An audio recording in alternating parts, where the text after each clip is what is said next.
from Governance Studio again, looking at fiercely practical steps to build great board minutes, really.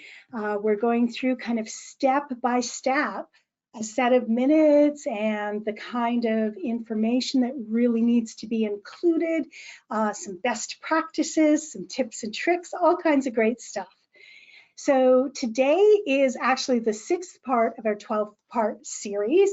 So hopefully you've been able to join us for the previous ones and for the future ones as well. This time we're going to look at the minutes of the previous meeting that are getting approved again. And as always, it's so much easier if you can see and follow along.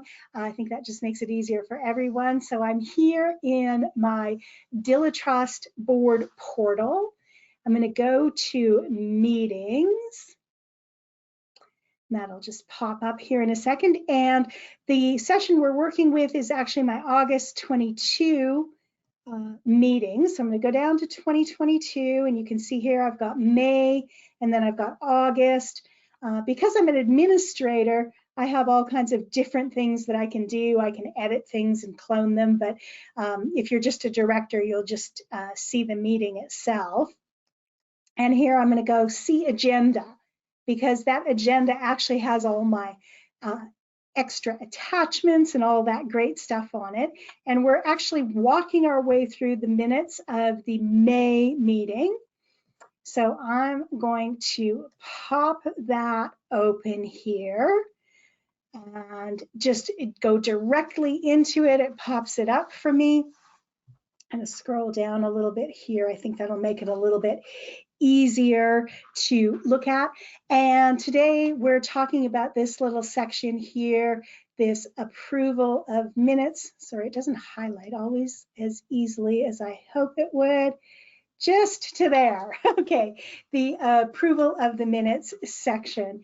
And so you'll notice something here. Again, we talked about this in the cycle of board minutes and board meetings before. At the May meeting, we're actually approving the minutes of the meeting held in February, right? So you're always one behind in that. But we're going to look at that section here.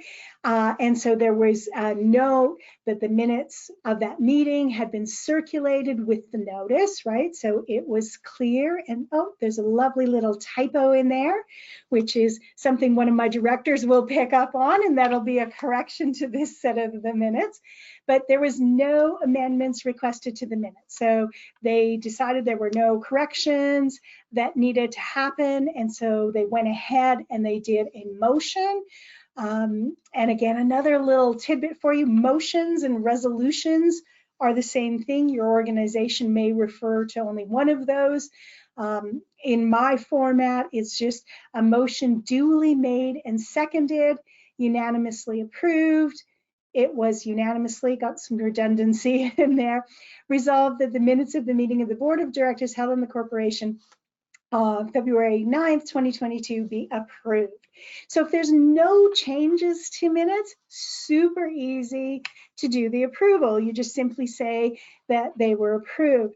If there were changes to the minutes, for example, when I bring forward these May minutes in this August meeting, they're going to say, oh, by the way, there's a typo there and there's a repeated word there. And so what I would say is on motion duly made and seconded, it was approved that the minutes of the Board of Directors meeting for May as amended to correct, and then I would send out the corrections, be approved, right? So I would say as amended to correct the typo in the approval of minutes section. And I can be more specific if it's something big. If it was a correction to something like a project approval, I would want to probably be very specific. It could be some numbers transposed, so you would be very specific about what the correction was, and then you would go ahead and do the approval. So if there's no changes, super easy. If there are some changes, it'll be a little bit more complicated. Another thing that you might not see here that you're used to seeing is when we look at this little piece here. Whoops, that was not what I meant to do. On motion duly made and seconded, I don't have the names of who moved it and who seconded it. And there's two really important reasons that I prefer this format. First off, I want whoever is the recording secretary to be paying attention to what's happening at the meeting, particularly if you've got a hybrid meeting, but even if you've got just a regular meeting, sometimes a director just nods to indicate that they were making the motion, and it can be very hard to figure out what was going on. Rather than spending your time focusing on that, I want you to spend your time focused on, yeah, did this get approved? Were there any objections, etc. So I don't like the recording secretary having to keep track of who moved and seconded. And there's a second reason for that that's really about the directors.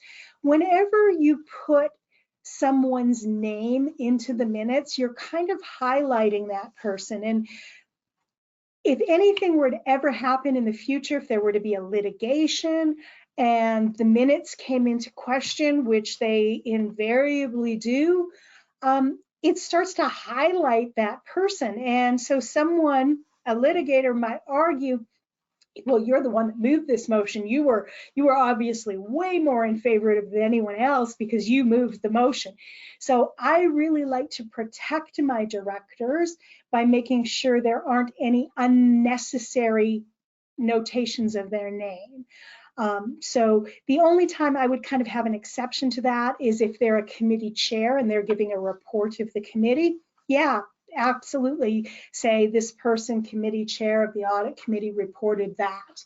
And that's a perfectly appropriate time, but it doesn't help for movers and seconders of resolutions, wherever they are in the minutes and whatever kind of resolution they are. So again, I know we go through, it seems like these are just tiny little pieces, but there's a lot of stuff to be thinking about in each of them. So hopefully that's helped you a little bit around this idea of the approval of the minutes. You can already probably guess that next section we'll be looking at the operations report. So I hope that you will have the opportunity to join us again then. I'm excited for it. And in the meantime, happy minutes. Bye for now.